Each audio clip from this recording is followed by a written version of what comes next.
días, bienvenidos a la emisión especial de Mediodía. El tema de hoy es la manipulación de alimentos según la ley colombiana.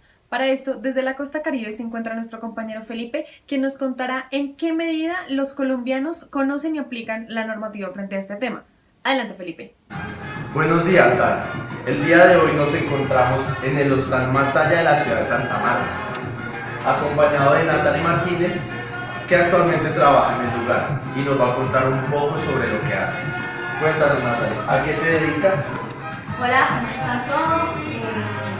Yo trabajo aquí en el hostal de Santa Marta, de bartender. Yo trabajo aquí en el hostal de barman. ¿Y tienes contacto con los alimentos? Claro, nosotros manejamos lo que son cócteles y comida. Perfecto. Te quería preguntar si tienen en cuenta las prácticas de manufactura, las buenas prácticas, las de o las conoces. Claro que sí. Aquí en el bar nos hicieron unos cursos sobre la manipulación de alimentos. ¿Sí es eso? Sí. ¿Y de qué trata un poco ese curso? Pues habla un poco de cómo tienes que tener cuidado con los alimentos que tú estás en lo que tienes contacto con los alimentos. Bueno, nosotros trabajamos, claramente no trabajo así como están viendo. Nosotros tenemos que tener cuidado con el cabello, que no vamos a tener cabello en la comida, no podemos tener las uñas largas ni las uñas pintadas. Tenemos que estar lavándonos cada rato las manos y el lavado de las manos tenemos que lavarlo. ¿Eso es todo?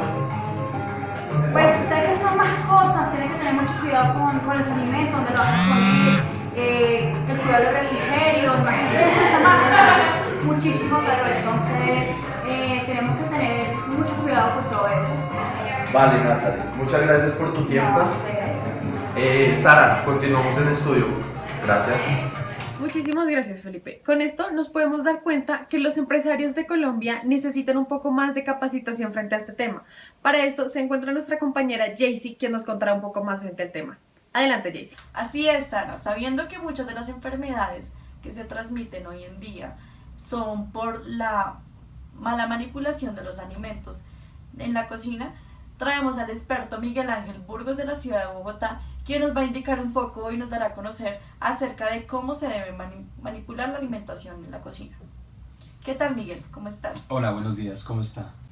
Muy bien, gracias. Bueno, Miguel, ¿qué podrías comentarnos acerca de los principales cuidados de seguridad alimentaria que se dan en la cocina? Bueno, pues para responder a tu pregunta, creo que primero hay que definir qué es cocina, porque siento que la cocina no es solamente el lugar donde cocinamos.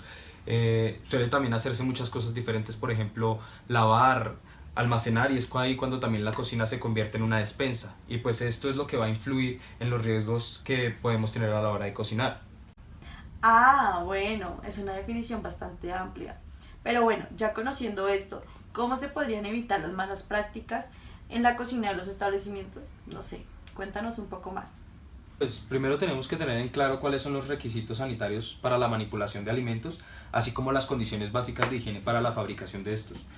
También es fundamental que se manipulen los alimentos solamente en las áreas que están destinadas para tal efecto, y de igual forma debe tener un programa de desinfección y pues de limpieza tanto para los alimentos como para los equipos e instalaciones. Ah, bueno, entonces, ya que mencionabas el tema de condiciones básicas de higiene en la fabricación de alimentos, ¿podrías hablarnos un poco más de esto, detallarnos un poco más? Sí, claro que sí, pues como te venía diciendo, la cocina no solamente nos referimos a cocinar, también hay unos factores que influyen, como por ejemplo los establecimientos, los equipos, el personal, la forma en que se hacen los productos, la factura de estos, y entonces cada uno de estos tiene que tener unas características pues para asegurar que se está cumpliendo con las condiciones básicas de higiene.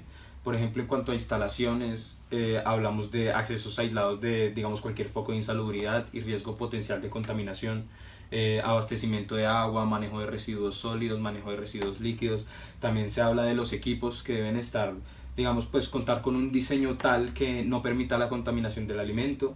También hablamos del personal que manipula la comida, que debe estar en perfecta salud para evitar propagar algún virus que pueda caer en el alimento. Este personal también debe estar capacitado, debe adoptar prácticas higiénicas Cada uno de estos factores cuenta con unas características pues, que aseguran unas condiciones básicas de higiene. Por ejemplo, si nos referimos a las instalaciones, como lo venía diciendo, estas tienen que tener accesos aislados de cualquier, digamos, foco de insalubridad o riesgo potencial de contaminación. También un abastecimiento de agua, un manejo de residuos sólidos, manejo de residuos líquidos. Si nos referimos a los equipos, pues estos deben contar con un diseño tal que no permita la contaminación del alimento. El personal manipulador de alimento debe estar en perfecta salud para evitar propagación de algún virus en la comida, debe estar capacitado y pues como en todo debe existir un control de calidad para asegurar la inocuidad de todos los alimentos. Ah, perfecto. Y ya que tocaste el tema de inocuidad de los alimentos, ¿cómo podríamos asegurar un programa efectivo de limpieza y desinfección? Bueno, pues tocando ya este tema, pues primero que todo las manos se deben lavar con agua caliente y jabón después de haber ido al baño o hacer cualquier otra tarea no higiénica, como por ejemplo contar dinero, manipular dinero, sacar la basura y realizar algunas otras tareas de limpieza y desinfección. Las instalaciones también se deben mantener limpias, siempre utilizando métodos que no levanten polvo y que no produzcan contaminaciones, y los elementos que se utilicen siempre deben estar limpios y desinfectados, es decir, a disposición para realizar cualquier pues, tarea que tenga que ver con la manipulación de alimentos. También tenemos que tener muy en claro que el proceso de cocina no empieza desde que se saca el ingrediente para ser utilizado, sino desde la recepción. Empieza desde que recibimos los productos y por eso tenemos que garantizar la cadena de frío, asegurarnos de que el responsable de la recepción cuente con suficiente espacio para su almacenamiento y asegurarnos de que las áreas siempre estén limpias, secas y aireadas. Bueno, qué interesante. Uh-huh.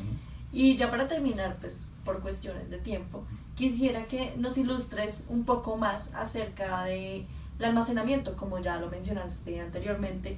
¿Cuáles son los requisitos básicos para la recepción de materia prima y su adecuado almacenamiento? Ok, pues déjame primero hablarte de algo.